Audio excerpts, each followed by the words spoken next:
రాష్ట్రంలో నెలకొన్న యూరియా కొరతను నివారించేందుకు ఏపీ ముఖ్యమంత్రి నారా చంద్రబాబు నాయుడు నేరుగా రంగంలోకి దిగారు.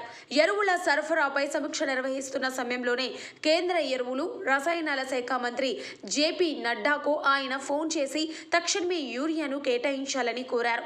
కాకినాడ పోర్టుకు చేరుకున్న నౌక నుంచి ఆంధ్రప్రదేశ్కు అత్యవసరంగా యూరియా కేటాయించాలని విజ్ఞప్తి చేశారు.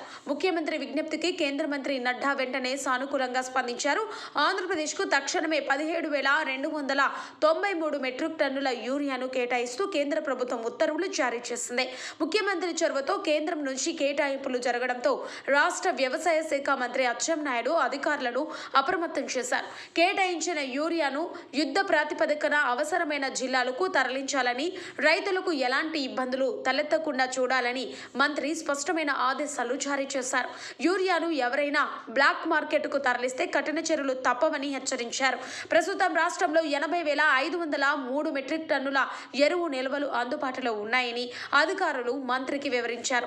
ఈ సందర్భంగా అచ్చెన్నాయుడు మాట్లాడుతూ ముఖ్యమంత్రి చంద్రబాబు నేరుగా కేంద్ర మంత్రితో మాట్లాడడం వల్లే ఈ కేటాయింపు సాధ్యమైందని తెలిపారు. రాబోయే రబీ సీజన్కు కూడా రాష్ట్రానికి అవసరమైన 9.3 లక్షల మెట్రిక్ టన్నుల ఎరువులను కేంద్రం కేటాయించిందని, కాబట్టి రైతులు ఎవరు ఆందోళన చెందవలసిన అవసరం లేదని భరోసా ఇచ్చారు.